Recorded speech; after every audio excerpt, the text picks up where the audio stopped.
মানে ইলিশ মাছের রেসিপিটা সবাই খেয়েছো, কিন্তু আমি এটা সর্ষে ইলিশ করেছি খুব তাড়াতাড়ি। হয়তো বাড়িতে মানে তাড়াতাড়ি রান্না করতে হবে, কেউ এসছে ছটপট ইলিশ মাছ থাকলো, অল্প মশলা দিয়ে এই দেখো রান্না করেছি। তোমরা রেসিপিটা দেখতে থাকো কেমন করে আমি রান্না করেছি। আজকে ইলিশ মাছ নিয়ে এসছে, এই দেখো এই মাছটা আমি রান্না করবো। কিভাবে রান্না করবো তোমরা দেখো আমার সাথে। মাছটা কেটে নিই, তারপর চলো রান্নায় আসছি। দেখো মাছটা কেটে নুন হলুদ মাখিয়ে রেখেছি, আর এখানে কড়াই গরম বসিয়ে দিয়েছি। এবার কড়াইয়ে তেল দেবো, তেল দিয়ে দিয়েছি, তেল গরম হয়ে গেছে। এবার মাছটা ভেজে নেবো, খুব হালকা করে ভাজবো। আর ইলিশ মাছের রেসিপিতে সবাই দেখেই তো, আমি এটা খুব সিম্পলভাবে খুব অল্প মশলা রান্না করবো, খুব তাড়াতাড়ি ঝটপট করে রান্না করবো। এই মাছগুলোকে ভেজে দিলাম, হালকা করে একটু মাছগুলো দিয়ে দেবো, আর লঙ্কা একটু সরষে বেটে দেবো।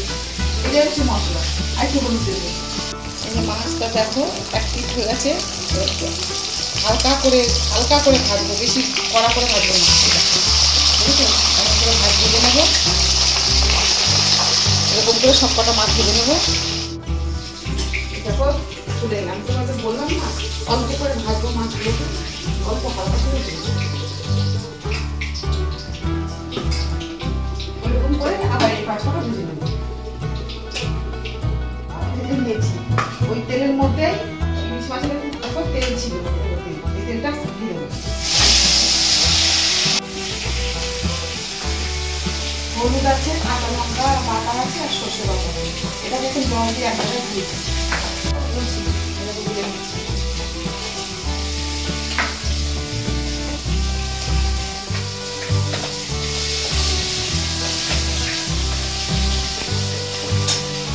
সবাই তো ইলিশ মাছ খাও, আমার রান্নাটা একদম খুব সিম্পল, খুব তাড়াতাড়ি। মাছগুলোকে আবার দিয়ে দিচ্ছি, মশলাটাকে আমি আরো হালকা করে দিয়ে দিলাম। এবার দিয়ে দিচ্ছি, আর একটু জল দেবো, একটু হালকা করে নাড়িয়ে দেবো।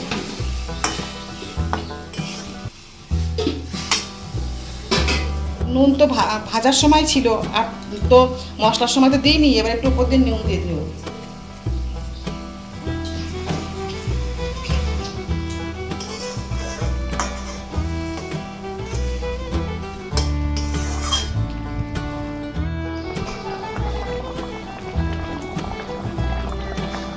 তরকারিটা হয়ে গেছে, এবার নামিয়ে নেব। এই দেখো রান্নাটা হয়ে গেছে। যেমন পাশে আছে তেমন পাশে থাকবে, লাইক শেয়ার কমেন্ট করো, আর রান্নাটা কেমন হয়েছে সেটা কমেন্ট করে জানাবে। ততক্ষণের জন্য টাটা।